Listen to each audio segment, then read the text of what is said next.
Lah, dia kenapa bikin backhouse?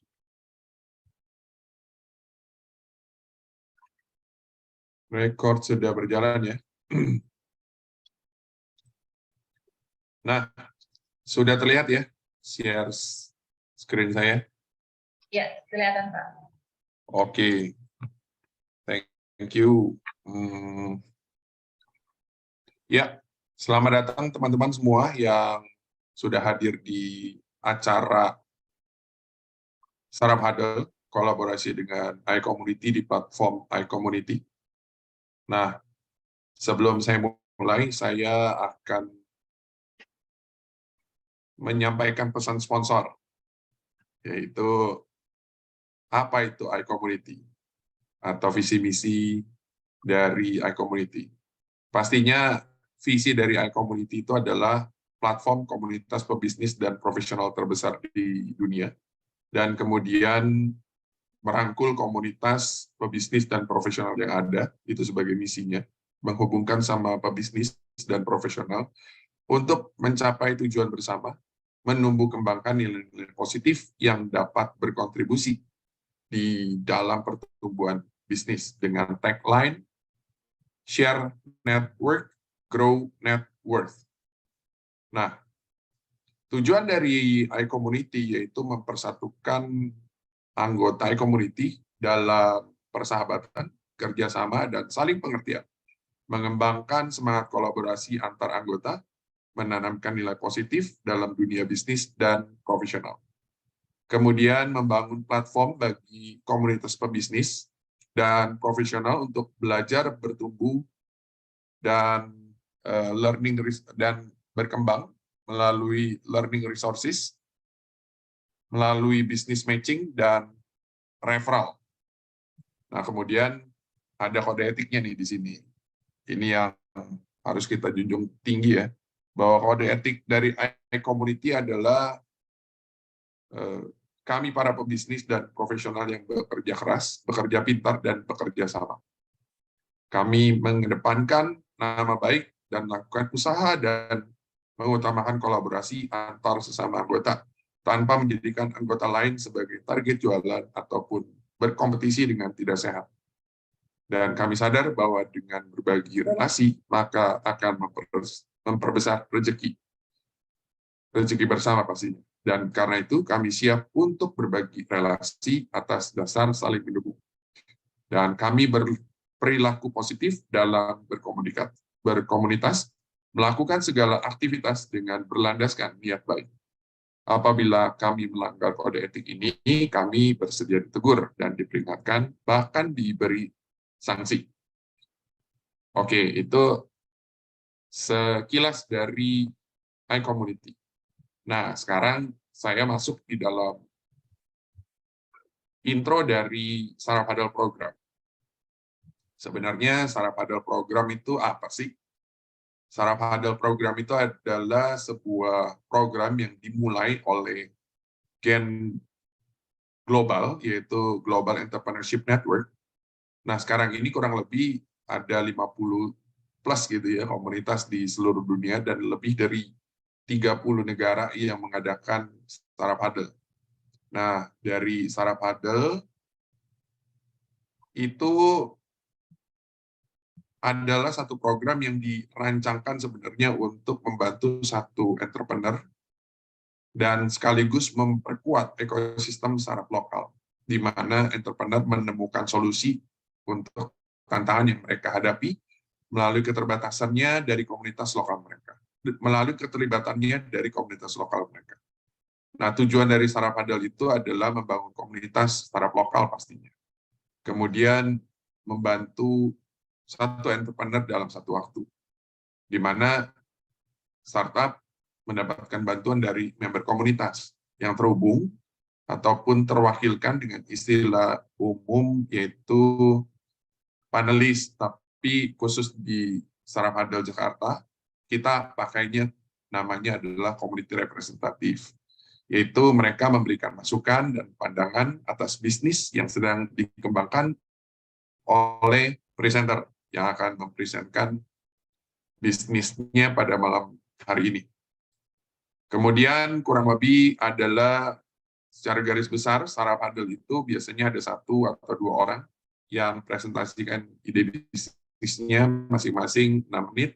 Kemudian akan diberikan oleh community representatif itu masukan atau feedback gitu yang bermanfaat, dan pastinya audiens juga bisa berpartisipasi untuk memberikan masukan itu juga. Jadi ini bukan satu arah ya, ini 2 arah. Nah, tapi hari ini kita ada sedikit modifikasi, yaitu kita punya 1 presenter dengan 2 community representatif yang memang akan men-sharingkan sesuatu, pengalaman menariknya gitu ya, sehingga kita bisa belajar lebih. Dan biasanya kita ada 2 presenter di sesi-sesi sebelumnya, tapi itu tidak menjadi satu pakem. Nah, kita bisa bermodifikasi, dan yang penting adalah experience yang kita bisa dapatkan dari setiap acara dari Sarap Huddle. Nah, jadi kalau di Sarap Huddle itu bagi kita mau orangnya ada 10, mau orangnya ada 200, berapapun nilai orang yang datang pada hari itu di acara offline ataupun online, bagi kita bukan masalah jumlah orang, tapi adalah lebih kepada kita mau berfokus kepada si presenter itu. Jadi pada malam hari ini melalui platform iCommunity, tujuan kita adalah untuk membantu si presenter ini mendapatkan satu insight. Kita percaya bahwa inilah yang menjadi kesuksesan dari Sarap Huddle itu sendiri. Oke, nah saya kenalkan sedikit ya. Di malam hari ini, Sarap Huddle ini akan menghadirkan 1 presenter, yaitu Pak Eric Stanley, founder dari Nitibasa, dan juga pakar coding nih, serta keterlibatannya di Kemendikbud Ristek. Wah, ini banyak keahliannya, tapi masih mau gitu ya untuk tampil di acara Sarap Huddle ini dengan satu tempat yang secara online gitu ya. Mungkin nanti jika ada kesempatan kita akan bawa secara offline gitu ya di satu tempat di Amerika mungkin kalau waktunya tepat. Dan kemudian ada community representatif yang juga sudah gabung nih di malam hari ini, yaitu Bu Ariyati, founder dan CEO iGrade, dan Bu Ariyati juga merupakan alumni dari inkubator yang pernah saya manage, yaitu di IP Activator waktu di Semanggi secara offline. Dan kedua adalah Bro Anthony, CEO dari Authority.id, juga adalah alumni dari inkubatornya Impactner, dan mereka berdua adalah orang yang saya kenal dengan baik, dan juga mereka selalu semangat dan pantang menyerah untuk membangun startup mereka, karena itu adalah DNA-nya mereka gitu ya, selalu maju. Dan saya senang sekali kalau hari ini bisa kita sama-sama berkontribusi lah untuk teman-teman kita. Mudah-mudahan apa yang kita lakukan ini bisa menjadi sesuatu yang bermanfaat ya bagi kita semua. Dan pastinya saya Dewi Harja, founder Impactner, Sarap Business School, dan juga sebagai organizer dari Sarap Huddle Jakarta, dan juga menjadi sekretaris jenderal dari Gen Indonesia, dan sekarang menjadi moderator juga di malam hari ini. Semuanya dijalanin, karena bukan jabatan, tetapi lebih kepada senang gitu ya, passion ketemu orang, berbagi sesuatu yang saya bisa, yang saya punya, kurang lebih seperti itu. Dan untuk teman-teman semua yang mungkin baru pertama kali datang di tempat ini, welcome untuk kalian semua, dan pastinya kalian bisa terus ngikutin Sarap Huddle Jakarta ini dengan programnya bersama di iCommunity maupun juga yang ada di tempat lain waktu kita sering bikin di Amerika. Oke, dan kemudian selama ini Startup Huddle Jakarta ini sudah hampir 2 tahun lah ya, dan kita udah punya kurang lebih 20 alumni lebih, dan kalau dilihat di sini, ini banyak banget kita bikin acara di Amerika, di Pacific Place, kemudian juga di online ya, dan ini menjadi satu agenda kita yang rutin. Oke. Nah, slide sudah habis, saya stop share slide dulu. Oke, kemudian, nah sekarang saya masuk nih. Saya akan jelaskan tentang Startup Huddle kita malam hari ini ya. Di sini sedikit ada tambahan modifikasi dari acara kita malam ini gitu ya. Sebelum presenter tampil, mempresentasikan bisnisnya, di mana tuh ada kedua orang community representative yang akan men-sharingkan pengalaman mereka membangun bisnis mereka. Ini khususnya pengalaman mendapatkan 1000 prospek ataupun customer pertama mereka. Ya di sini kita bisa dapat pelajaran bahwa membangun bisnis dari awal tuh membutuhkan effort yang cukup besar. Dan pastinya harus banyak belajar dari para mentor maupun ikut program-program pengajaran seperti inkubator yang sudah mereka lewati ataupun banyak pelajaran yang selama ini sudah mereka jalani. Mereka nggak cuman bangun startup, kemudian nggak masuk di dalam satu bootcamp ataupun satu komunitas atau pengajaran macam-macam, mereka nggak hanya lakukan itu, tapi tidak lakukan itu sekali, tapi mereka lakukan berkali-kali. Dan ini menjadi sesuatu yang menurut saya penting sekali untuk kita ketahui dan yuk kita bisa belajar dari mereka ya.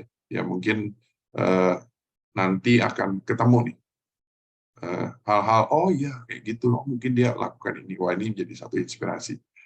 Oke, tanpa lama-lama lagi, saya akan berikan kesempatan pada Bu Aryati untuk sharing tentang pengalaman Bu Aryati membangun startup-nya, ya gimana mendapatkan 1000 customer pertama. Oh iya, untuk teman-teman yang hadir malam hari ini, kalian juga bisa sharing nih, mungkin nambahin lah cerita gitu ya, dan atau mungkin mau bertanya nih sama narasumber ya, community representative ini, khusus untuk sesi ini, yang dimana kita buka dengan sharing session dulu. Ini maksimal dari teman-teman audiens, siapapun boleh tanya, mau presenter, mau salah satu community representative, siapapun boleh tanya, tapi saya maksimalin untuk sesi ini yaitu maksimal 2 orang, yang totalnya 5 menit, nggak bisa lama-lama karena keterbatasan waktu. Nah, tapi waktu nanya tolong tetap pada topik yang ada ya, yaitu seputar strategi mendapatkan 1000 customer pertama. Just reminder sama Bu Aryati, maksimal waktu sharing itu maksimal 15 menit, mau dihabisi semua, mau lebih cepat, it's okay. Dan saya akan ingatkan jika sudah lewat, dan jangan lupa untuk Bu Aryati, ceritakan sedikit tentang Bu Aryati dulu nih, expertnya di bidang apa ya. Ini 1-2 menit sebelum sharing. Oke, waktu dan tempat saya persilakan kepada Bu Aryati. Monggo Bu. Terima kasih banyak Pak Edi. Selamat malam Bapak-bapak dan Ibu-ibu semua. Senang sekali ada di sini. Kalau boleh saya cerita, saya mulai mencoba bikin startup tuh 2018. Terus langsung keterima di bootcampnya IT Activator batch 2 ya Pak Edi ya. Dan dari situ dapat banyak masukan. Kemudian waktu itu startup saya masih tentang food and beverage, terus dapat masukan yang cukup tajam gitu ya. Tapi saya tetap biasa lah ya, maju terus pantang mundur gitu kan. Ternyata pas kerja di lapangan memang banyak masalah. Kemudian 2019 itu toto pandemi gitu kan ya. Jadi waktu saya 2019 itu saya udah dapat funding dari teman, 2 teman gitu. Walaupun tidak besar ya fundingnya, tapi kan itu suatu tanggung jawab ya. Jadi begitu ada pandemi, terus saya usulkan untuk pivot menjadi edutech gitu ya. Teman-teman saya menyetujui karena lebih banyak online activities dibandingin offline activities kan ya. Jadi waktu itu kan rame diliput media tentang ruang guru. Jadi saya sebenarnya adalah orang yang suka belajar dan suka ngajar ya sebenarnya. Jadi saya suka banget kalau bikin edutech gitu. Nah ini udah ada ruang guru untuk pendidikan dasar. Jadi saya bikin e-grad itu e-learning graduate untuk pendidikan tinggi rencananya. Nah waktu itu sebenarnya sama sekali belum ada bisnis model gitu ya. Jadi kayak biasanya startup suruh membuat bisnis model kanvas gitu ya. Itu di awal nggak ada bisnis model yang baku, yang udah mantap gitu ya. Tapi saya ngejar timing pandemi orang lagi demam Zoom meeting gitu. Jadi saya todongin semua teman-teman yang mau ngajar apapun tentang pendidikan tinggi, saya kasih waktu dan saya kasih layar gitu ya. Jadi istilahnya saya kejar traction aja dulu. Kalau venture capital kan yang dilihat traction gitu ya. Walaupun bisnis model belum terlalu ketemu, kita jalanin aja, kita organize gitu acara. Waktu itu jadi dalam 2 tahun saya bisa bikin 146 acara. Nah, dari sambil berjalan itu memang jadi kelihatan bahwa apa sih yang dibutuhin pasar, apa sih yang dimauin pasar gitu ya. Jadi awalnya bikin acara gratis, ternyata ada orang minta sertifikat katanya. Oh ya udah, orang minta sertifikat nih, yang dicari ternyata kalau acara-acara terutama e-learning yang agak ada ilmunya ya, maksudnya ada pas. Ini kan pendidikan tinggi gitu ya. Jadinya orang nyari sertifikat ternyata untuk promosi, untuk persyaratan promosi di institusi di mana dia bekerja, atau untuk para mahasiswa ataupun fresh graduate untuk taruh di CV dia gitu ya. Jadi kita mulai dengan membuatkan sertifikat untuk tiap acara. Tadinya awalnya langsung bikin manual coba satu-satu gitu. Tadinya gratis, terus lama-lama kita tahu topik mana, narasumber mana, yang ternyata sangat dicari gitu. Peminatnya bisa ratusan, bisa 300 gitu kan. Jadi sambil kita membuat sistemnya, terus kita mulai bikin sertifikatnya berbayar. Jadi acaranya gratis, tapi kalau kamu mau sertifikat, bayar. Mulai dari 5.000, 10.000, 15.000 gitu ya. Jadi mulai kelihatan gitu bahwa oh topik ini tuh banyak banget peminatnya gitu. Oh narasumber yang ini tuh banyak banget peminatnya gitu ya, dengan segala macam alasan gitu ya. Jadi kita catat semua. Dari situ jadi saya lihat kalau mendapatkan 1.000 customer pertama itu ya memang harus tahu apa yang dimaui oleh customer gitu.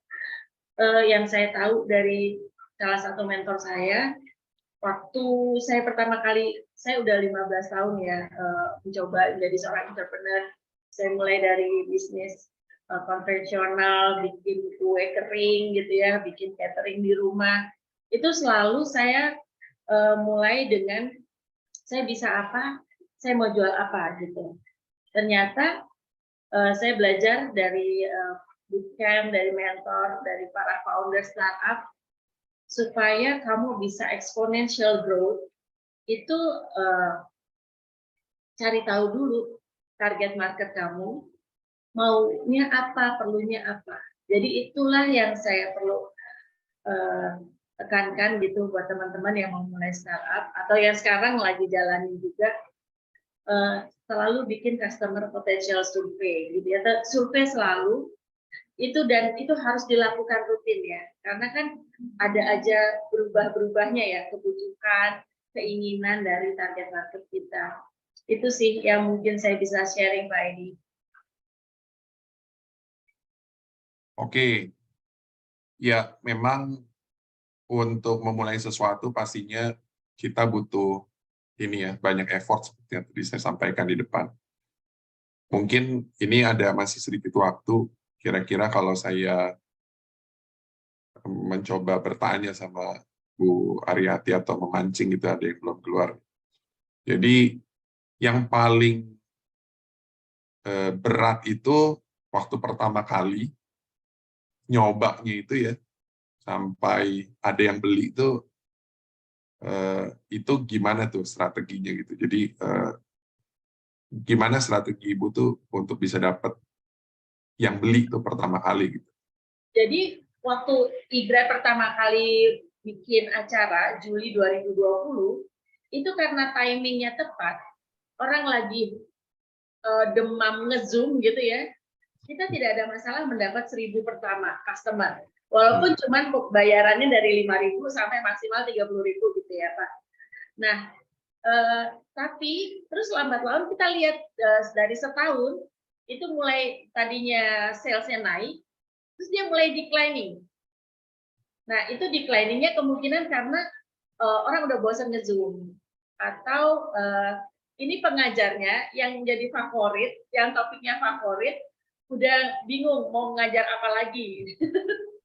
Jadi kendalanya seperti itu Pak Edi. Jadi waktu 1.000 pertama malah kami nggak ada masalah, cuman itunya kita maintain growth-nya itu yang masalah ternyata.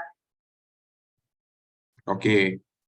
Nah, ngeblasnya kemana itu Bu? Apa karena memang sudah ada? Dia. Ya, jadi kan namanya bikin traction kan, kalau venture capital nanya traction gitu, ujung-ujungnya nanti dia nanya, ini kamu dapat traction gini, kamu ngeluarin biaya berapa gitu kan ya Pak Edi ya? Iya. Jadi saya langsung, pokoknya kita cari traction, bisnis model pikir belakangan, tapi saya nggak mau keluar uang untuk marketing satupun gitu. Saya nggak mau keluar uang gitu. Jadi saya bikin akal-akalan aja. Ini saya cari teman saya yang memang sudah biasa ngajar. Jadi saya tahu dia udah punya fanbase lah gitu sebenarnya. Tapi terus saya minta, kamu selama ini kan ngajar ini boleh nggak saya minta yang sedikit berbeda gitu ya. Jadi fanbase-nya masih mau ikut acara saya. Terus begitu nanti saya akalin dengan narasumber ini, saya pilihin moderatornya yang cukup terkenal lah ya, yang networknya luas, dan dia kalau narasumber moderator itu mau mengisi acara IGRAD itu dia nggak dibayar Pak, emang murni dia mau bantuin saya aja gitu. Jadi moderator pun, si narasumber pun dengan senang hati membroadcast acara IGRAD di mana dia ada di situ gitu. Itu aja sih modalnya, dengan utang budi lah ya, dengan bantuan teman gitu. Jadi sekali saya nggak keluar uang untuk promosi. Ya, ini memang satu pelajaran yang harus ya dimiliki oleh para pengusaha gitu atau para founder. Kita memang mesti pintar-pintarnya gitu, bukan memanfaatkan sih, tetapi lebih sifatnya adalah mengajak atau ngasih tahu juga sama orang yang kita kenal, yang kita sudah bangun selama ini, bahwa kita lagi bikin ini, dan yuk saya butuh bantuan, dan bla bla bla gitu. Tapi memang orang tersebut, sebenarnya ya, saya bukannya memanfaatkan ya, sorry ya saya. Jadi kita mesti tahu juga, akhirnya dengan bikin beberapa kali event, saya tahu kenapa orang itu mau saya minta ngajar di IGRAD gitu ya. Yang pertama dia pasti mau mendapatkan amal jariah, atau dia mau ini ya berbagi ya. Berbagi. Terus kemudian dia punya sesuatu ilmu ataupun produk atau apapun yang perlu exposure-nya lebih luas lagi, gitu kan? Kemudian ya itu sih dua itu ya. Jadi sebenarnya win-win relationship ya gitu. Kita saling membantu aja gitu. Betul. Tapi yang saya mau tekankan itu sebenarnya adalah profil dari yang minta itu juga orang yang baik gitu ya. Nah, kalau nggak baik, mereka nggak bakal mau. Dan itu adalah highlight dari saya.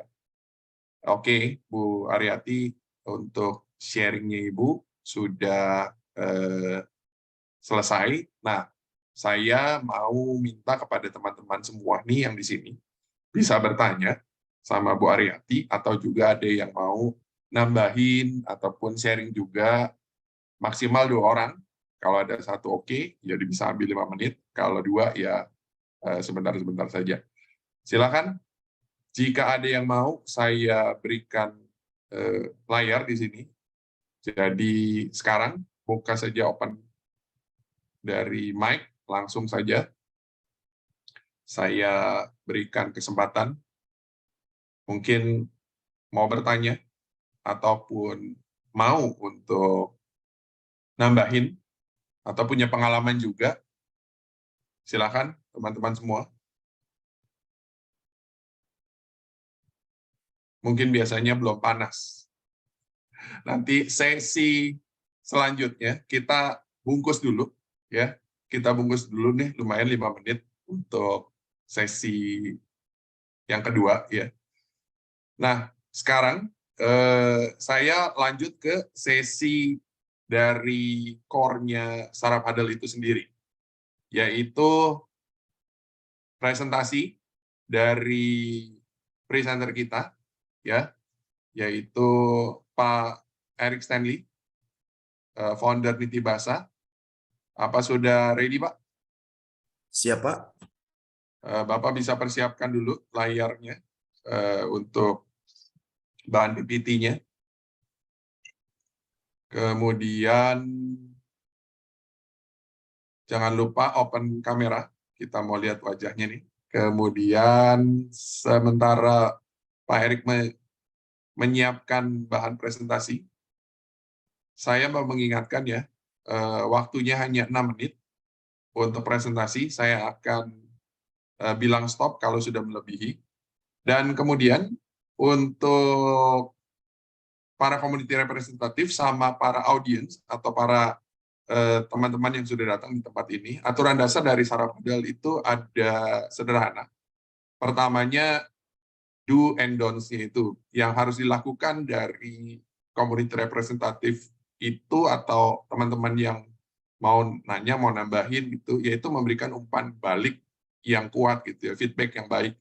Dan tujuannya membantu si founder itu untuk mungkin memperjelas bisnis model mereka atau apa yang dipresentasikan. Jadi dengan nanya bisa, memberikan feedback bisa, tapi yang lebih penting adalah jangan hanya kritik, tapi memberikan solusi, itu yang paling penting. Sumbang solusi. Kemudian yang nggak boleh dilakukan adalah komunitas representatif atau teman-teman semua, jangan bertindak seperti juri ya, kita ini bukan kompetisi, ini bukan kompetisi pitching gitu. Jadi jangan terfokus hanya tampilan teknis presentasi aja, tapi kita lebih kepada ngajuin pertanyaan tuh yang lebih ini ya, seperti tadi saya sampaikan, itu hal yang mendasar gitu, yang berarti gitu ya nanyanya gitu. Dan kemudian yang jangan dilakukan itu adalah nanyanya yang terlalu bertubi-tubi gitu. Itu kita mau hindarin itu. Dan catatan untuk komunitas representatif ataupun presenter, mohon maaf jika saya harus reminder kalian semua, jika ada pertanyaan yang di luar konteks ya. Dan untuk presenter, ini juga bukan diskusi satu arah. Jadi nanti presenter juga bisa tanya nih pada komunitas representatif, mungkin juga kepada audiens. Jadi ada 2 arah. Kurang lebih seperti itu ya. Dan ingat, ada keterbatasan waktu. Nanti saya akan pandu supaya waktunya tepat. Oke? Silakan Pak Erick, waktu Anda dimulai saat ini, dan saat kamu bilang mulai, maka saya akan mulai hitung selama 6 menit. Sudah bisa disiapkan ininya? Siap, Pak. Baik, saya bisa mulai sekarang, Pak? Bisa. Baik. Silakan. Rek, ayo rek, melaku nang tunjungan. Rek, ayo rek, rame-rame bebarengan. Everybody, let me introduce, I'm Eric Stanley. I'm from East Java, Surabaya Hero City. Assalamualaikum, how are you today guys? So, selamat datang Mbak Mas semuanya, sehat-sehat. Saya isi bagian Mbak Mas saja biar lebih awet muda ya, biar semangat semuanya. Oke, matur nuwun sebelumnya terima kasih sudah mengundang Niti Bahasa, Bapak Ibu semuanya, Mbak Mas semuanya. Jadi Niti Bahasa itu adalah apa sih Mas Stanley Niti Bahasa itu? What you know about Niti Bahasa? Jadi Niti Bahasa kita ambil dari bahasa Sanskerta, jadi Niti dan Boso. Kalau orang Jawa bilangnya Niti Boso, tapi orang Jawa Barat Niti Bahasa. Jadi meniti bahasa atau meniti saya bisa untuk slogan kami. Jadi kita ada 10 bahasa asing plus bahasa coding. Dan kemudian di sini apa sih what we have right now? Jadi apa yang bikin kita beda antara Niti Bahasa dengan niti-niti yang lainnya gitu kan? Di sini kita yang niti ini bukan teman-teman non, tapi yang kita pilih adalah teman-teman disabilitas dan yatim piatu. Loh, kenapa Mas Stanley? Kamu lagi pansos ya? Jangan isu-isu PBB ya? Nope. Lebih tepatnya kita bisa ngasih wadah mereka buat berkarya, Mbak Mas semuanya. Karena kenapa so far teman-teman LBB mereka pilihnya itu adalah yang non-disabilitas. Jadi ketika mereka tahu tunanetra, sudah mulai tertolak. Itu kenapa kita ngasih wadah buat mereka buat berkarya. Jadi tujuan kita adalah menciptakan alih bahasa dan coding dengan sertifikasi nasional internasional, yang pasti misinya pemberdayaan disabilitas yatim piatu, serta menciptakan platform yang bisa mendukung semuanya. Dan kemudian di sini, kenapa Niti Bahasa? Yang pasti, meskipun mereka disabilitas yatim piatu, pengalaman the best option for them. Jadi, gini nggak ada menye-menye, nggak ada menyamajaan. Nggak bisa ngajar, nggak sertifikat, keluar dari Niti Bahasa. That's the point. Karena kenapa kita menjual servis, kita bukan menjual rasa kasihan. Itu kenapa interview pertama kali pengalaman mengajar penting nomor 1. Sertifikasi, at least mereka pengalaman 2 tahun untuk mengajarnya. Kemudian dari pengalaman saya mengajar sendiri, sertifikasi dari MIT dan sebagainya saya terapkan di sini. Ketimbang dimasukkan peti mati atau dikavanin. Jadi saya pakai formula kita buat Niti Bahasa ini, Bapak Ibu semuanya. Kemudian we try to implement self-esteem. Jadi lagi kita bikin generasi yang pinter otak tapi juga pinter hati.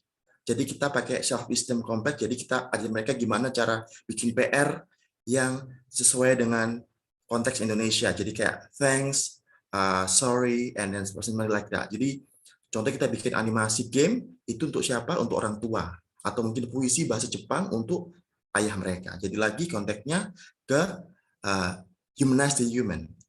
SKKN ini pasti, kenapa? Karena kita di Indonesia, di mana bumi dipijak, lagi dinding. Kenapa kita coba pakai SKKN ini, meskipun kita juga beberapa case tentang MIT juga. Kemudian ada gotong royong kolaborasi, ini paling penting sesuai dengan platform dari iCommunity. Jadi kita di sini kita akan ada juga tugas bersama-sama yang mana kita terapkan konsep gotong royong. Kenapa? Karena selama ini sudah mulai hilang, apalagi teman-teman di apartemen atau di kompleks. Ibarat dulu kita waktu minggu kita gotong royong buat ngebangun membersihin sampah 10 tahun lalu. Terus sekarang kita dengan apa? Dengan konsep tugas bersama-sama. That's the point of gotong royong. Kemudian yang pasti ada penempatan mereka berprestasi, entah mereka sebagai pengajar, exchange, dan sebagainya. Kemudian kita ada apa aja? Niti Bahasa yang pasti, Niti Bahasa for School, jadi kita ngajarin 10 bahasa asing lebih, English, dan sebagainya untuk teman-teman SD, SMA, kuliah, dan profesional. Dan kemudian juga Niti Bahasa Tekno, kita juga bikin adik-adik SD, SMP, SMA, kuliah buat bikin animasi, game, kemudian juga untuk website, Android, dan kita bisa upload ke Apple sama ke Google Play Store, yang mana nanti mereka bisa juga dapat cuan dari situ. So we can cuanize our application. Mereka bisa di-download aplikasinya, dapat duit dari situnya. Begitu.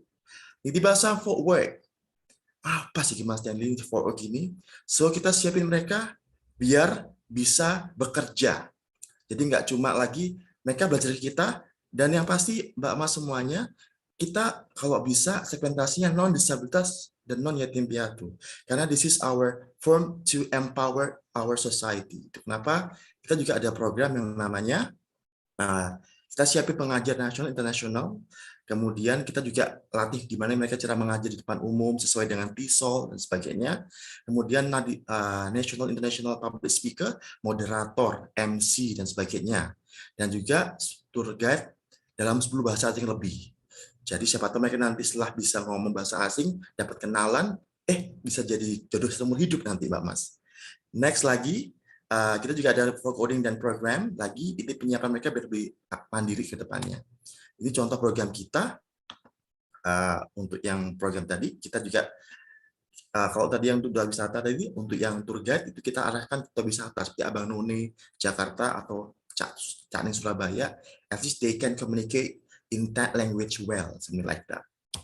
Kemudian yang terakhir, ini yang paling suka, ini nggak memandang semua usia, semua bisa. Kita ada on-site dan online language tour. Jadi kita bikin kayak tour seperti biasa, online atau on-site. Lah ini yang bedanya Mbak Mas semuanya. Mereka harus pakai bahasa yang mereka ingin pelajari. Jadi contoh, Mas Stanley aku bikin paket nih Jakarta nih, museum tua.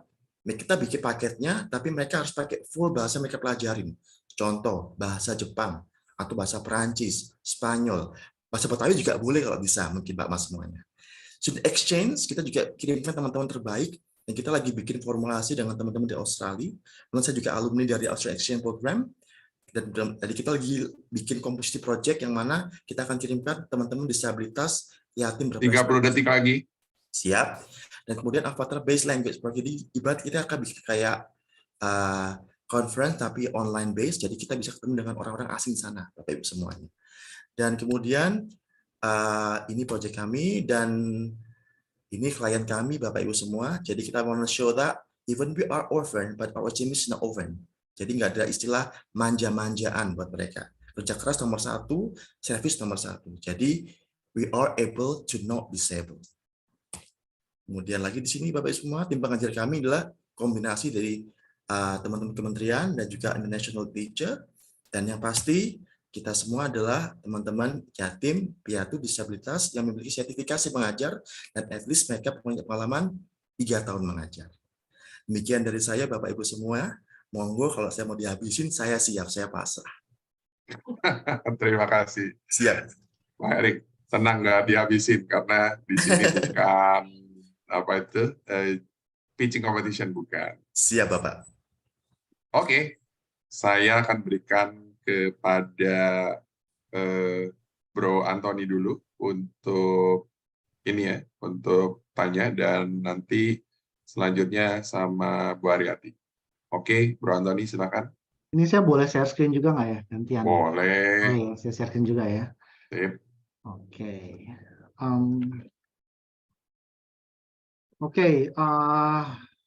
Sebentar. Ini jagonya Bro Antoni. Oke, pertama congrats and thank you buat presentasinya Bro Erik ya. Ini sangat bagus banget. And to be honest, tidak banyak orang yang memang betul-betul concern di bidang seperti ini. Jadi yang memberdayakan disabilitas, terus memberdayakan yatim piatu, nah ini tidak banyak. Kenapa? Karena salah satu kendalanya adalah dari pembinaan soft skill dan komunikasi dengan mereka. Nah ini ada beberapa respon dari saya. Kenapa saya share seperti ini? Karena saya berharap bisa dicatat juga lah nantinya. Yang pertama saya sangat tertarik dengan satu statement tadi, yaitu adalah ketimbang dikafani. Saya pikir nggak banyak orang itu sadar bahwa waktu mereka di dunia itu terbatas dan bagaimana mereka mau menggunakan bakat yang diberikan oleh Tuhan selama mereka di dunia. Jadi banyak sekali yang begitu mereka usia tertentu mereka baru sadar itu dan waktu sudah lewat lah. Jadi saya pikir ini satu awareness ya yang perlu dibagikan juga ke teman-teman. Nah, terus yang pertama adalah beasiswa. Nah, jadi tadi pada saat sebelum memulai sesi saya ada searching sedikit dan ternyata itu ada program khusus beasiswa yang diberikan untuk para disabilitas. Dan dalam hal ini itu adanya dari Australia. Nah, silahkan teman-teman bisa Google. Tadi saya juga sudah kasih linknya ke Bro Erik itu untuk search tentang disabilitas ini dan mungkin nggak cuma di Australia tapi juga ada di negara lain. Dan kedua adalah mungkin bisa dikolaborasikan juga dengan organisasi seperti apa dalam hal public speaking ini bisa dikolaborasikan dengan Toastmaster. Nah ini saya juga pengen tahu apakah memang sudah dikolaborasikan dengan Toastmaster. Nah terus bisa juga dengan Lions Club. Dan kebetulan saya salah satu member dari Lions Club, jadi saya tahu. Nah tadi Bro Erik ini cerita bahwa ada program yang namanya Student Exchange. Nah Lions Club ini punya program namanya adalah Lions International Youth Camp and Exchange. Nah, maksudnya apa? Kita bisa mengirimkan anak dengan usia 16 sampai 18 ke negara pilihan mereka, dan nanti mereka akan tinggal di negara tersebut. Ada syarat dan ketentuannya. Nah, jadi mungkin apabila ini kita bisa kolaborasikan, nanti kita bisa bicara lebih lanjut setelah sesi ini. Nah, Siap. terus ketiga adalah dari sertifikasi. Nah, sertifikasi itu di luar itu ada beberapa. Untuk coaching itu ada namanya ICF. Jadi International Coach Federation itu bisa ngambil dari sana sertifikasi untuk nanti para pengajarnya, atau juga fasilitator. Fasilitator ini ada namanya IAF. Iya, kalau nggak salah. Nah, jadi saya baru tahu nih bahwa ternyata ada yang bekerjanya sebagai fasilitator. Itu apa? Silakan nanti dipelajarin. Nah, terus saya bisa juga menyarankan untuk melakukan asesmen bagi para pengajarnya. Yang bisa dilakukan adalah yang gampang dan mudah gratis itu adalah DISC, terus multiple intelligence juga. Nah, terus apabila memang bisa bekerja sama dengan psikolog, mungkin nanti bisa dengan Ibu Aryati ya dikoneksikan, itu bisa diuji minat dan bakat daripada pengajarnya. Dari sana nanti bisa diarahkan lebih lanjut dan bisa dikembangkan. Nah, pertanyaan saya ada beberapa, jadi saya juga bingung nih. Anyway, yang ini aja dulu deh. Tadi saya itu tertarik sekali dengan statement-nya, yaitu bagaimana supaya pintar otak dan pintar hati. Nah, ini adalah pembinaan soft skill ya. Dan menurut saya ini salah satu tantangan terutama di Indonesia.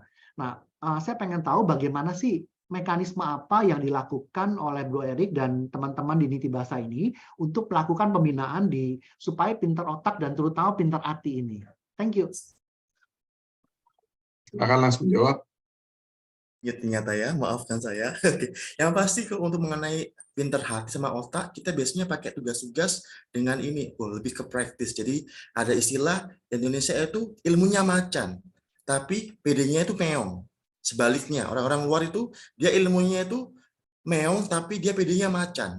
Kenapa kita di sini selalu berusaha kayak tepatin bahwa kamu harus PD. Nah, kamu itu sama-sama manusianya. Jangan menganggap turis itu dewa. Bule itu mereka biasa aja. Jadi kita masak dulu mereka, mereka pede. Setelah itu baru mereka bisa ekspresif keluar. Dengan cara apa? Tugasnya di sosial media kan, di YouTube kan. Basicnya udah mantap, udah pede. Oke, I'm the macan now. So I have my knowledge, I have my self confidence. Kemudian kita ajarin lagi dengan tugas. Contoh, bikin PR tentang apa? Bikin animasi tentang Scratch, tapi kasih itu ke orang tua kamu, nak. Express yourself, you love your parents, love and express with your project. Jadi tiba-tiba udah dibikin gitu kok, mereka cerita, iya mas, malam-malam saya dikasih sama anak saya aplikasi animasi Scratch, saya nangis mas, terima kasih ya mas sudah diberitahu. Jadi lebih ke kayak lagi kita berusaha kayak kenapa saya nembaknya ke anak-anak? Karena mereka masih tunas ya, Bu ya. Itu kenapa masih gampang dibentuk. Lah kalau saya untuk dewasa, lagi dari pendekatan persahabatan. Jadi kita pilih teman-teman pengajar yang sama, yatim, piatu, sampai mereka bisa terbiasa ngajar anak dewasa. Kita jadi sohib mereka, jadi sahabat mereka, kita masukkan poin-poin tadi itu. Contoh, dengan cara apa? Lebih empati, melalui diskusi di kelas. Atau mungkin dengan cara ibarat kayak open minded sebagainya. Jadi kita lebih ke open minded sama ke diskusi, terus lagi lebih ke pengembangan diri. Karena ada cerita menarik, kita sempat di-collab dengan Semen Gresik International dan mereka benar-benar down banget. Dan ternyata memang satu masalahnya mereka terletak di ujung Jawa Timur. Itu kenapa mereka kurang pede. Dan lagi saya bilang, saya sama kamu sama-sama makan nasinya, sama jatimnya. Saya bisa go international, kamu harusnya juga pasti bisa. Jadi lebih kayak itu sih. Jadi lagi manusia itu cuma ukuran relatif. Yang penting gimana kita bisa kontribusi ke masyarakat kita. Gitu sih so far. Oke, thank you. Ini mohon maaf ada satu lagi nih Pak Edi. Ini lanjutan boleh? Betul, masih satu lagi. Oke, silakan. Boleh. Apakah ada success story dari salah satu orang yang itu? Mungkin bisa diceritakan lebih mendalam gitu. Siap. Yang pasti success story adalah pengalaman pengajar saya sendiri kok. Salah contohnya, jadi awalnya kita waktu itu sempat saya ikut sesi mentor nasional untuk bahasa asing. Kebetulan ada Pak Lutfi pengen, Mas aku coba kok Mas Niti bahasa kayak apa. Jadi awalnya dia volunteer. Setelah volunteer, Mas aku pengen ngajar. Jadi ngajar. Kemudian jadi tim kita pengajar bahasa Inggris, sampai bisa bahasa Arab, bisa bahasa Thailand, dan beliau, kenapa saya pilih kok? Karena beliau adalah yatim. Jadi dari situ juga, setelah itu udah kelar, oke. Terus mereka masih berpikiran bahwa yatim itu perlu dikasihani. One day they ask me, Mas, aku mau ikut lomba BBB, Mas, tapi aku gak punya duit. Bagi dong, Mas, duitnya. Tahu nggak komen saya apa, Bu? Saya bukan ATM di jalan kamu, nak. Niti bahasa. So, kalau kamu pengen kerja, pengen berangkat, ya pakai usaha kamu. Kamu tak kasih kelas, ajarin mereka, nanti dari situ gaji kamu pakai buat berangkat. Dan puji Tuhan, bro, dia terpilih sebagai perwakilan Indonesia buat ke PBB. Dan lagi, beliau adalah teman-teman yatim. Jadi, saya bilang ke mereka, bisa kan kamu, nak? So, you can do it. Jadi, jangan lihat aku ini jahat atau kejam atau kayak mak-mak dalam beku ya. Meskipun saya kayak ini, tapi lagi know about your potential. Kamu itu pinter, you are smart. So kenapa kamu minta tanganmu di atas aja? Bilang kamu bisa dibawa, bisa apa ya? Bisa kasih sesuatu ke orang sekitar kamu. Jadi itu salah satu ibarat. Dan sekarang aku karena terbiasa saya pecut ya aku ya. Sekarang beliau lagi kuliah S1 di Thailand beasiswa full. Jadi lagi nggak ada istilah yatim itu miskin prestasi. Kita semuanya sama aja. Begitu. Thank you. Oke. Sama-sama. Mantap banget. Sekarang saya berikan kepada Bu Aryati. Silakan, Bu. Boleh saya share screen? Hai, Mas Eri. Halo, Mbak. Ketemu lagi. Ketemunya di sini. Siap. Oke, Mbak. Silakan, Mbak. Monggo. Pak Edi, saya boleh share screen nggak? Sangat boleh. Sudah atau belum nih dikasih jadi co-host? My co-host. Sip. Ya, silakan. Oke. Ini kelihatan nggak ya? Lagi jalan. Mudah-mudahan nggak lelet. Nah, oke. Kelihatan ya? Tip. Kelihatan ya? Jadi gini, Mas Eri. Ini kan acara pitching ya. Jadi kalau pitching tuh mesti ada elevator pitch. Kayaknya saya nggak dengar tuh. Elevator pitch-nya Niti Bahasa tuh apa? Itu Mbak mungkin nanti saya mohon dibimbing lagi ya Mbak untuk elevator pitch-nya. Karena saya juga masih ini, karena ibarat dengan background pendidikan, ini coba startup ya Mbak. Nah ini jadi kalau saya lihat paparannya dari Mas Erik ini masih kayak waktu saya awal-awal bikin Igrat ya, Juli 2020 tadi, yang belum ada bisnis modelnya. Hajar aja semua gitu kan, begitu ada peluang hajar, tangkap gitu kan. Tapi abis dari sini mungkin mesti dipikirin Mas Erik bisnis modelnya, terus nanti jadi ketahuan Niti Bahasa elevator pitch. Jadi Niti Bahasa membuat apa? Apakah website, aplikasi, software as a service, e-commerce atau apa kan namanya? Kalau startup digital kan bentuknya produknya digital ya. Kemudian membantu siapa? Target marketnya siapa sih? Ini target marketnya para difabel ini, atau para orang yang mau belajar bahasa, atau apa? Jadi walaupun ada termin, misalnya Niti Bahasa itu B2B, B2C, tapi ada aja B2B, 2C gitu kan ya. Jadi multi-shaded platform, itu tolong dipikirin lagi Mas. Jadi sebenarnya kalau toh multi-shaded platform, Niti Bahasa itu tetap prefer mana? Kalau kayak Igrat misalnya, Igrat is developing an apps ya to help fresh graduate to find their suitable profession, profession by providing talent mapping assessment and online learning to narrowing their skill set gap. Ya, jadi kelihatan bahwa Igrat itu kita ngeladenin fresh graduate kan, untuk apa? Untuk dapat kerja. Nah, berarti ada perusahaan. Nah, waktu di awal kan kita ditanya, kamu milih bantuin perusahaan atau bantuin fresh graduate gitu. B2B, 2C. Tapi saya milih fresh graduate. Kalau perusahaan mah nggak usah dibantuin, mereka udah punya duit, udah punya apa. Saya lebih pilih bantu fresh graduate. Ini juga Niti Bahasa kayaknya masih bisnis modelnya masih kurang ajak gitu loh Mas. Ya, tolong dipikirin lagi sebenarnya Niti Bahasa mau bantu siapa. Terus jadi membantu target market ini untuk mendapatkan apa? Apakah tadi dignity, income gitu ya, seperti itu. Terus dengan caranya gimana gitu ya. Jadi kalau yang kemarin kita kan sudah coba kolaborasi ya dulu Niti Bahasa ya dengan IGRAD, waktu itu kan saya minta pertama kali kan proposal tentang kursus bahasa Inggris TOEFL gitu ya. Ternyata sorry ya kita open public aja ya biar semua orang juga sharing dan nggak malu-malu untuk cerita gitu ya Mas Erik ya. Jadi waktu saya bandingin harga dari Niti Bahasa ternyata lebih mahal dari provider kursus bahasa Inggris yang TOEFL.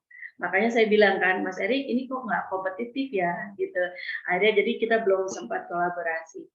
Nah, jadi yang saya kepikiran, makanya tadi di awal saya bilang tentang customer potential survey gitu ya.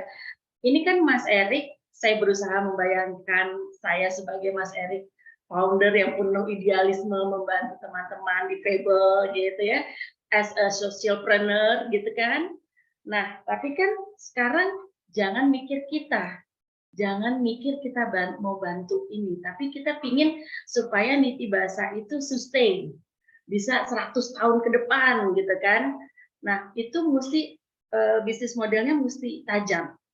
Jadi sekarang pernah nggak Mas Erik tanya customer, mereka perlu apa? Jadi sekali lagi target marketnya siapa itu penting ya.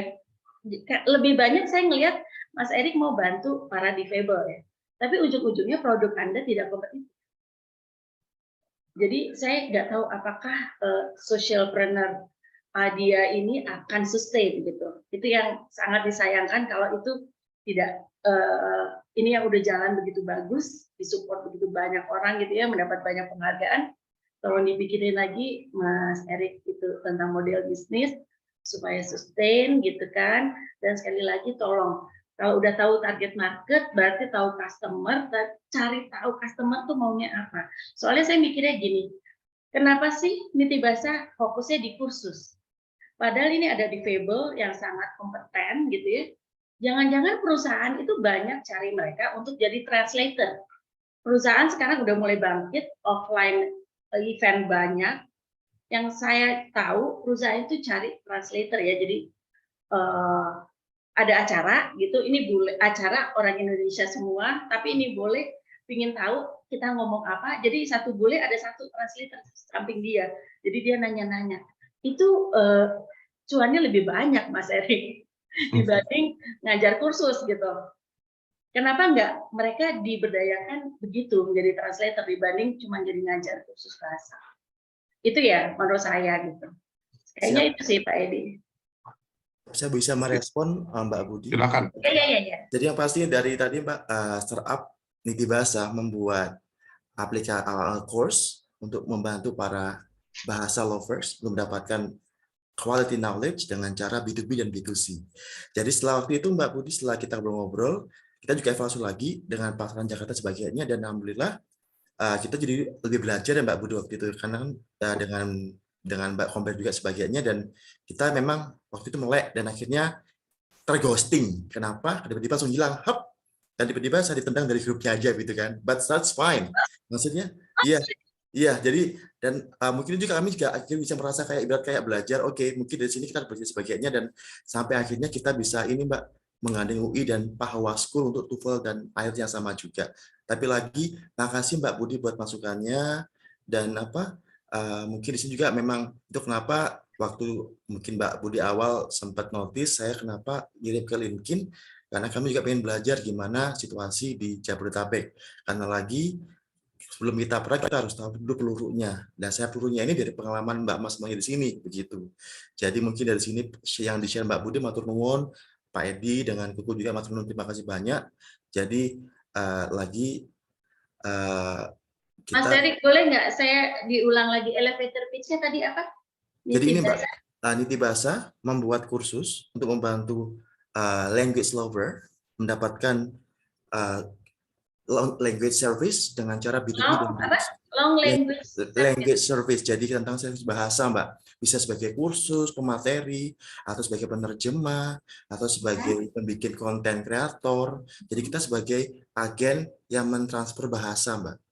Kita sebagai source-nya atau sebagai perantara, karena juga beberapa teman-teman kami juga ngebantu tour guide juga, Mbak. Sorry, back to elevator pitch ya.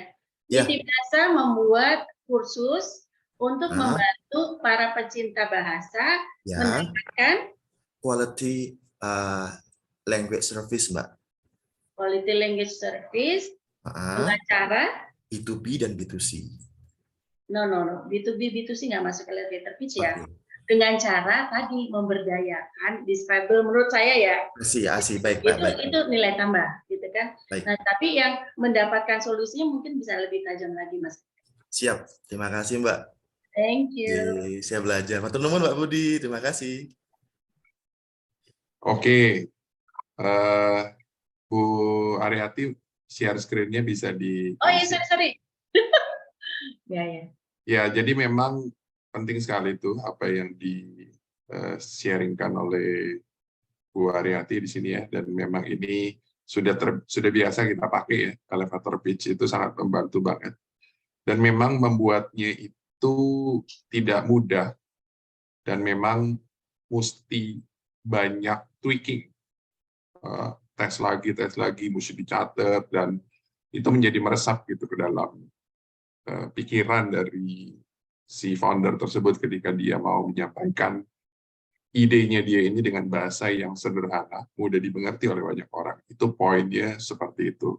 Nah, jadi kalau malam hari ini bisa dapat insight dari Bu Aryati, itu nggak heran karena Bu Aryati sudah ngikutin inkubator tuh 2 jenis gitu, dan dua-duanya hobinya ikut inkubator. Nah, itu ilmunya yang sometimes suka ke-skip gitu ya, tapi ketika kita sudah menjalankan pernah pusing gitu, mikirin elevator pitch, akhirnya itu menjadi satu hal yang powerful ya, dan itu keluar dari alam bawah sadar kita, dan kita terbiasa dengan itu. Ya, mungkin kalau mau belajar langsung bisa belajar nih sama Bu Aryati sama Pak Bro Antoni, karena mereka sudah lewat dari kelas inkubatornya saya gitu, di mana setiap minggu tuh elevator pitch itu keluar gitu kan. Nah, anyway, untuk teman-teman yang mau bertanya atau memberikan tambahan kepada Nitibasa, silakan. Nah, pertanyaan boleh Pak Arjo, kalau mau open mic, boleh langsung. Kalau memang harus saya bacakan, saya akan bacakan. Tapi saya lebih prefer open mic. Silakan Pak. Silakan Bapak, mangga. Ya, jadi sudah saya formulasikan pertanyaan saya dalam tulisan ya, supaya lebih mudah dimengerti. Karena kalau lewat omongan kan cuman nggak tangkap omongan dan tulisan. Jadi, pada intinya pertanyaan saya adalah tentang quality control. Jadi bagaimana tetap menjaga quality control yang bagus, tapi biaya operasional bisa minim dan bisa long lasting, bisa sustain bisnisnya. Baik. Baik, terima kasih Bapak Aryo pertanyaannya. Yang pasti kita berusaha pakai ini seperti awal untuk moto kita Humanize the Human, dan juga kita menganggap kursus kita ini sebagai keluarga. Jadi lagi bukan keluarga untuk dapat harga murah Bapak Ibu ya, tapi at least kita bisa support yang mereka butuhkan apa, nggak cuma dari segi money aja. Jadi yang pasti kita pastikan mereka merasa terayomi. Kemudian quality control bagaimana? Kita selalu ada kayak tiba-tiba mendadak ada inspeksi pengajar. Jadi kita pilih teman-teman yang berpengalaman saat mengajar, dan at least itu sebagai kayak patokan kita. Dan mereka mengamati ini. Jadi lagi jadi ketika ada tim kami yang mengajar, itu akan ada yang mengawasi secara langsung. Dan gimana cara kita mengapresiasi mereka dengan cara nggak cuma materi Pak Arjo. Jadi contohnya, karena mungkin di perusahaan kalau kan kamu karena udah baik kita kasih bonus.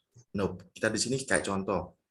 Karena tiba-tiba saya masuk ke kelas mereka, mereka oke. Ayo bantu aku ini yuk, ikutan exchange ke Malaysia yuk.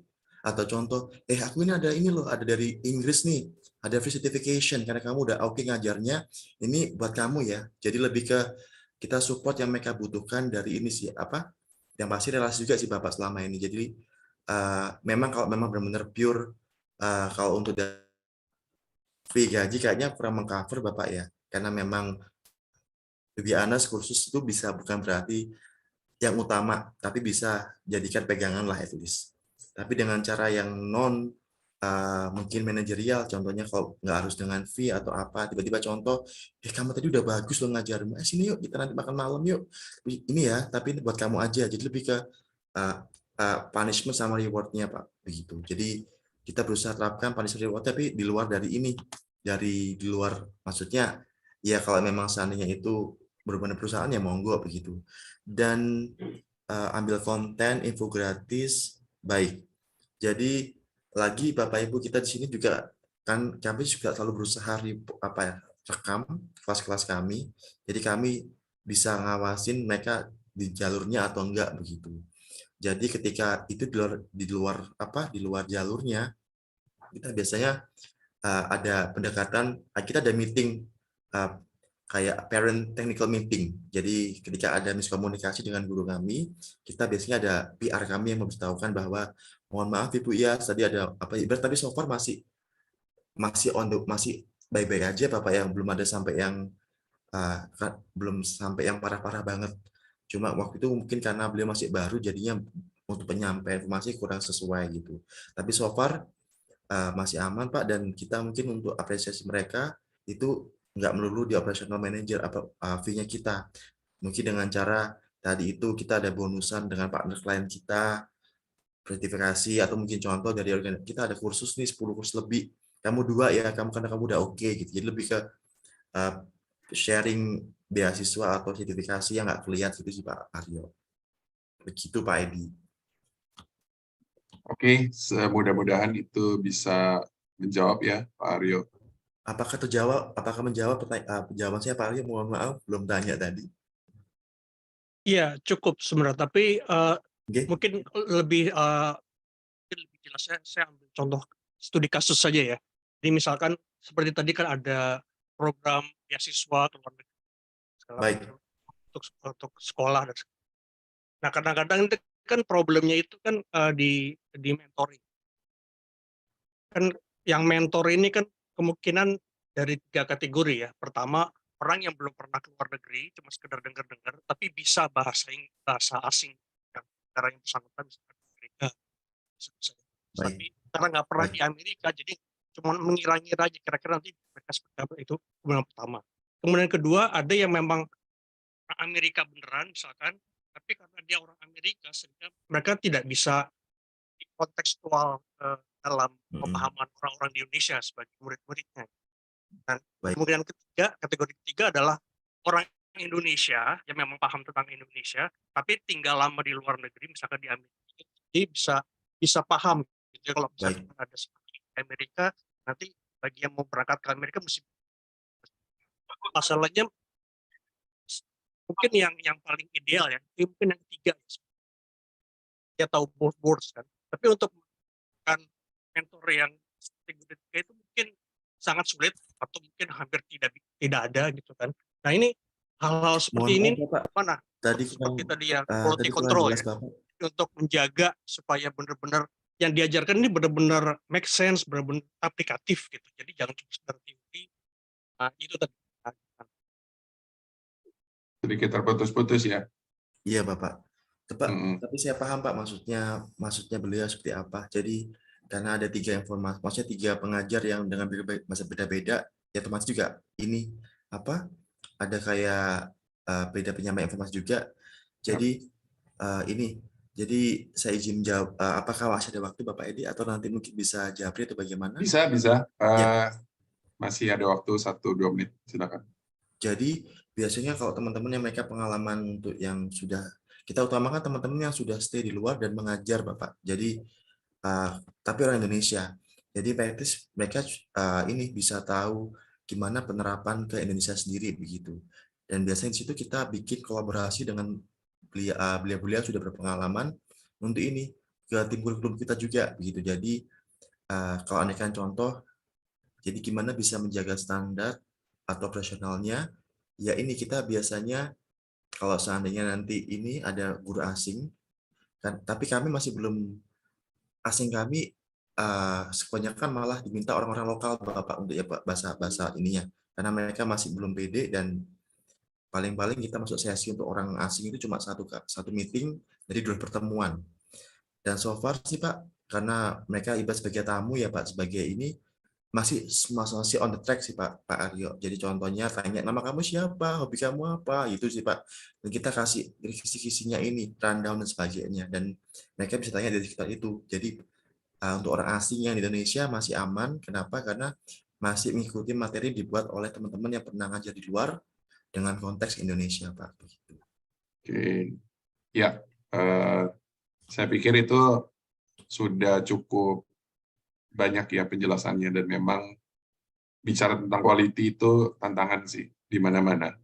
Dan untuk menjaga hal tersebut ya pastinya kita sebagai founder memang benar-benar harus mencoba ya, gimana pun caranya itu dijaga dan agar supaya nggak dalam tanda kutip kecolong. Oke, untuk sesi saraf huddle ya ini sudah core-nya ini sudah habis gitu. Nah, kita masuk ke sesi yang nggak kalah mantap juga nih. Ya, kalau dilihat nanya-nanya aja udah terstruktur, jelas banget. Ini pasti sharingnya lebih mantap lagi nih.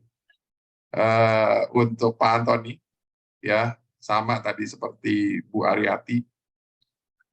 Jadi ada kurang lebih maksimal 15 menit untuk sharing sesuatu yang Bro Antoni lakukan untuk mendapatkan 1000 prospek ataupun bagaimana caranya mendapatkan 1000 prospek tersebut. Silakan 1-2 menit pertama boleh cerita expertnya di mana, monggo. Oke, thank you Pak Edi dan thank you buat kesempatannya. Oke, jadi mulai dari mana ya? So anyway, saya ini nggak sengaja masuk sebetulnya ke dunia IoT. Background saya sebetulnya bukan dari dunia IT lah, seperti itu. Walaupun orang entah kenapa banyak ketemu saya tuh kelihatannya, ini kamu orang IT deh pastinya, kelihatannya pintar gitu loh. Saya pintar Google, ya itu betul. Tapi di luar itu ya secara teknisnya nggak terlalu banyak lah. So anyway, sekitar tahun 2016 kemarin, saat ini saya masih bekerja di satu company dan pada saat ini kita itu mengerjakan yang namanya adalah teknologi pertanian. Nah, di tahun 2016 kemarin kita mulai masuk ke teknologi pertanian dan dari sana saya alat yang kita jual ini alat yang tergolong high end.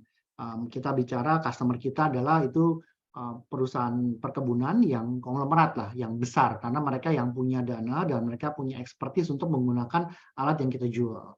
Nah, dari sana kita melihat bahwa ternyata ada kebutuhan di market tentang beberapa alat. Dan dari sana kita mulai mencari gitu loh, gimana caranya kita bisa mengisi gap yang di bawah ini. Alat yang kita jual notabene cukup mahal, dari sana banyak yang minat, tapi aduh mahal banget ya, ada nggak yang lebih murah? Nah, dari sana kita mulai kembangkan lah yang namanya Authori.id. Nah, untuk pengembangan Authori.id sendiri, pada dasarnya itu adalah monitoring instruments pada dasarnya. Nah, kita mulai dari hal yang sederhana. Dari hal yang sederhana, ini perjalanan mencari co-founder di bidang IT, karena pengalaman saya itu kebanyakan di bisnis. Nah, di bidang IT itu saya ketemu dengan partner saya yang pertama, mantan dulu, orangnya terlalu pintar. Jadi dari pertama jalan, terus tiba-tiba dia begitu smartnya, akhirnya dia jalan sendirilah. Nah, saya ketemu partner yang kedua. Nah, di partner yang kedua ini dia skill-nya masih terlalu di bawah. Jadi ekspektasi saya nggak bisa dipenuhin. Nah, di yang ketiga inilah baru saya ketemu satu co-founder yang itu memang pas skill dan spiritnya sama kita. Nah, alat yang pertama kita buat itu adalah alat yang sederhana, yaitu alat pengukuran suhu dan kelembaban. Nah, awalnya pada saat membuat alat ini kita sudah tahu marketnya. Kenapa? Karena ada sister company kita yang memang menggarap market yang ini. Nah, jadi seperti tadi yang Bu Aryati bilang, kita bukan berangkat dari sesuatu yang baru, tapi memang kita sudah punya marketnya dan kita kembangkan dari situ. Dan kita berasumsi ini produk dengan kita pelajarin market, dan kita sudah tahu di market kompetitor kita produknya apa aja, baru dari sana kita mendesain produk kita. And you know what? Ternyata begitu pada saat kita lempar ke market, ternyata responnya tidak sehangat yang kita harapkan. Nah, dari sana kita terus pivot sampai menjadi beberapa, mungkin sudah saat ini adalah yang device kita sudah masuk yang device 2.0, dan dari sana kita mencari pangsa pasar nih. Pangsa pasar kita yang pertama adalah asumsi kita itu dunia laboratorium. Tapi ternyata di pangsa pasar ini mereka butuh, tapi untuk produk yang kita supply ini terlalu early teknologinya untuk mereka. Mereka mencari yang teknologinya yang lebih di bawah. Otomatis cost-nya akan di bawah itu. Jadi akhirnya kita mencari pangsa pasar yang lain. Dari sana kita masuk ke industri yang lain, kita masuk salah satunya ke pergudangan, and ternyata di welcome dengan baik oleh mereka. Dan ya, terus pandemi happens. Kita nggak bisa visit ke customer, kita nggak bisa demo apa dan segala macam. Nah, tetapi dari sana kita bersyukur penjualan kita tetap berjalan walaupun di bawah target. Nah, dan R&D kita terus berjalan, dan dari alat yang sederhana itu yang kita hanya monitoring suhu dan kelembaban, kita mulai naik ke next level. Next levelnya adalah kita mulai mengukur ke industri yang lain. Expertise kita di pertanian, kita mulai mengukur IoT di pertanian. Dari sana kita mulai masuk ke aquaculture juga. Terus kita mulai masuk ke industri juga. Dan alhasil di tahun 2022 kemarin sakit kepala. Kenapa? Karena expertise kita belum sampai di level itu. Nah, akhirnya di awal tahun ini kita putuskan kita akan streamlining aquaculture, kita akan scrap project itu untuk masuk ke pasar industri, kita juga scrap karena expertise kita sangat minim. Nah, kita akan pertajam di dunia agriculture, dan di dunia agriculture kita sedang mendevelop satu instrumen ukur yang notabene kita juga sudah jual sebelumnya di beberapa lead bank di Indonesia sudah pakai device dari kita, dan dari sana itu kita sedang kembangkan device yang 2.0. Karena dari device yang 1.0 tersebut kita melihat ada beberapa kelemahan. So, jadi produk kita ada dua, yaitu monitoring suhu dan kelembaban dan monitoring kondisi perkebunan. Lebih tepatnya monitoring seperti kondisi tanah dan udaranya, jadi di soil moisture dan di weather station-nya. Dan ke depan kita akan develop yaitu adalah IoT Open Dashboard yang kita sedang kolaborasikan dengan beberapa dengan universitas. Kurang lebih seperti itu, Pak Edi. Silahkan kalau ada mau bertanya. Ya, ini kalau sesinya Pak Anton itu cepat gitu ya, karena dia sudah rapih baik dari catatannya. Tapi ya memang kalau kita pelajarin tadi ada satu hal yang menarik ya. Ternyata pivot itu adalah menjadi satu teman baiknya dari para founder, dan memang nggak ada masalah karena di perjalanan kita akan ketemu gitu ya poin-poin yang selalu membuat kita menjadi improve. Nah, kalau dari saya sih mungkin nggak terlalu banyak pertanyaan-pertanyaan yang saya mau lontarkan. Saya mau kepada teman-teman dulu, yang kalau ada yang mau nambahin atau mau nanya juga boleh. Mungkin untuk Bro Erik bisa mau tanya juga boleh, silakan ya. Saya tunggu, jangan ragu-ragu, open mic saja. Mungkin nanti saya mau izin share materi yang share oleh slide-nya Mbak Aryat, Mbak Budi, debat apa atau tadi apa ini atau juga buku juga buat kami juga breakdown lagi untuk, karena kan tadi sudah saya screenshot, cuma tapi belum tahu sih, mungkin itu tadi agak dikit privasi juga sih, kurang tahu. Mungkin tadi kan ada beberapa kayak banyak slide tuh ya Mbak Budi ya, karena ada kurang lebih kan tadi Mbak waktu buka kan dari slide 21 kalau nggak salah. Lah, itu nanti itu apakah sisanya itu bisa saya lihat juga ataukah 3 itu aja yang bisa saya ini atau kalau mereka mungkin di-share materinya gitu boleh Mbak atau Boleh bagaimana? nanti aku WA, Mas. Terima kasih Mbak. Terima kasih. Siap. Ya kalau untuk materi yang slide nanti di WA, dan kalau sekarang nih kira-kira sesinya Pak Anton ini sharing mendapatkan prospek pertama gitu, 1000 pertama tuh ada nggak yang mau nambahin, ada nggak yang mau cerita juga, silakan, masih ada waktu nih. Mungkin ini Pak, Kalau izin yep. nanya mengenai masalah ini apa, masalah leads-nya. Jadi pertama kali yang Koko dulu deketin itu di pihak mana dulu Koko untuk sebagai pengguna ininya, pengguna jasanya Koko. Apakah relasi, apakah langsung ke teman-teman maksudnya yang nggak dikenal atau bagaimana Koko? Oke, jadi begini. Ini kita berangkat itu dari sister company, dan company Autoria.id ini kita berangkat bukan dari B2C tapi dari B2B. Jadi kita supply ke bisnis, dan dari awal kita sudah punya list customer. Itu list customer sister company kita tersebut yang memang mereka ini sudah menggunakan alat yang kita jual. Nah, jadi kita tidak creating something new, sama sekali tidak.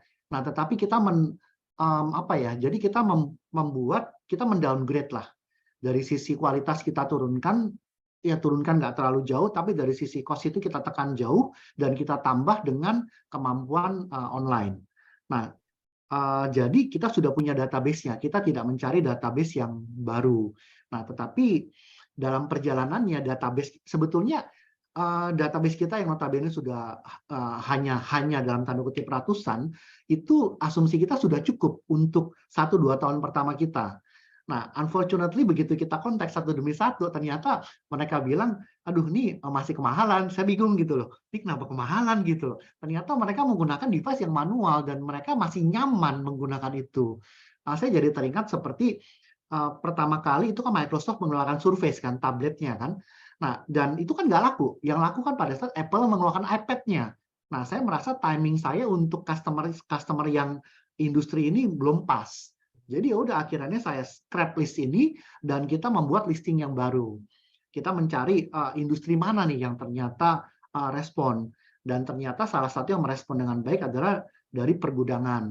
Dan ya udah kita coba masuk ke mereka, dan ya customer kita kebanyakan dari sekarang dari situ begitu. Dari dunia lab juga ada, tetapi tidak sebanyak dari pergudangan seperti itu. Cukup menjawab semoga. Ya, saya nambahin ya cerita tentang mendapatkan customer gitu. Ini kalau kita lihat dari cerita Bu Aryati, kemudian Bu Antoni, ini ada kemiripan ya, pastinya ada timingnya gitu. Dan kalau di Impactner sendiri, saya juga dapat timingnya itu waktu pas pandemi, dan dengan lebih mudah kita jual karena harga yang kita tawarkan juga bukan harga yang murah. Dan banyak yang berminat untuk ikut gitu. Dan memang kita membatasi nggak bisa terlalu banyak satu kelas. Karena kita mau menjaga kualitas. Dan ini tentang momentum juga, sama tentang portofolio. Jadi kalau teman-teman mau membangun sesuatu bisnis baru, pastinya saya sarankan untuk mulai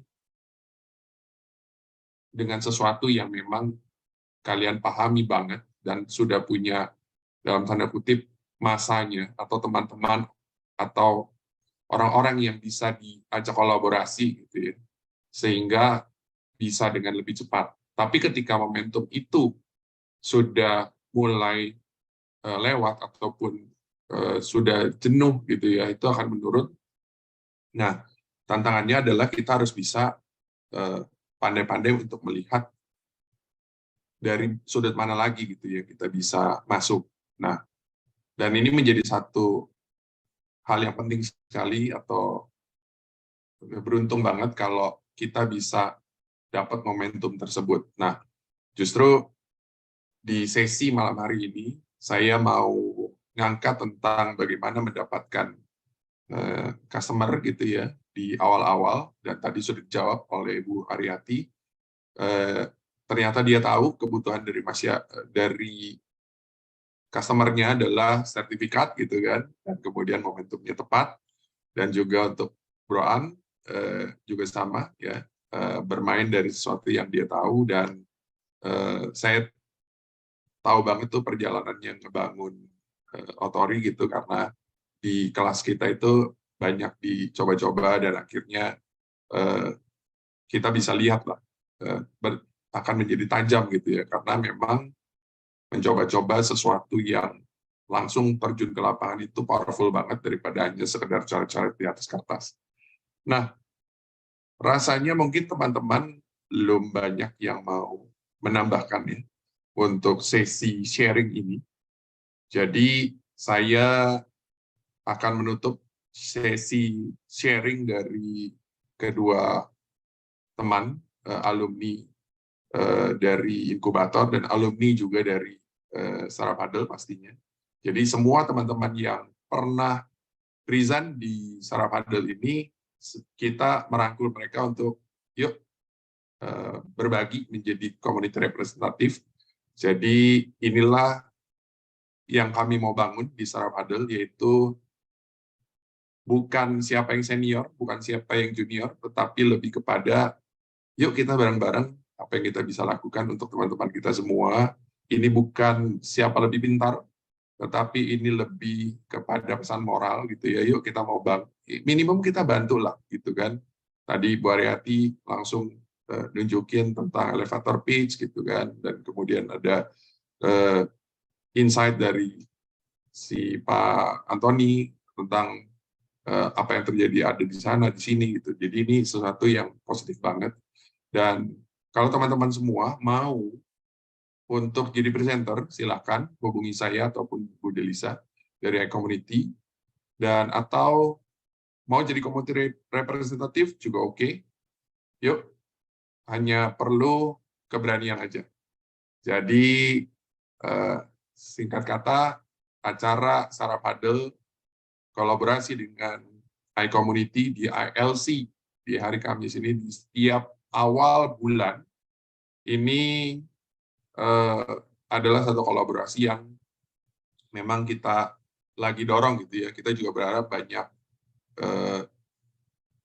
feedback ataupun banyak interaksi dari teman-teman semua. Kemudian sebagai penutup ya, saya minta dari Nitibasa untuk bisa menyampaikan apa sih yang jadi kebutuhannya startupmu yang bisa dibantu nih oleh teman-teman semua yang hadir di online Zoom ini nih. Jadi mau minta bantuan apa nih kepada kita semua? Mungkin hal yang paling penting, satu atau dua kebutuhan yang boleh disampaikan. Silakan. Yap, terima kasih Pak Adi buat chance-nya. Wah, saya merasa ini, I cannot speak. But anyway, yang pasti terima kasih untuk hari ini Bapak Ibu semua sudah share, apalagi Mbak Aryati matur nuwun sudah share materinya. It means a lot. Pak Anton juga matur nuwun. Yang pasti mohon tidak capek untuk saya tanya-tanya, karena lagi waktu saya awal dari Surabaya ke Jakarta itu memang buat belajar dan untuk bisa menyamakan diri dengan teman-teman yang lain biar bisa diterima. Kemudian yang kedua mungkin ini kita juga lagi ini Bapak Ibu untuk apa? Kita lagi expanding di Jakarta. Jadi kami sudah ada yang di Jabodetabek, Bandung, Bali, Surabaya ada 5. Lah di Jakarta ini Bapak Ibu masih belum kita. Jadi saya sih mimpi saya Bapak Ibu ya ada di Jakarta Utara, Barat, Timur, Pusat, Selatan.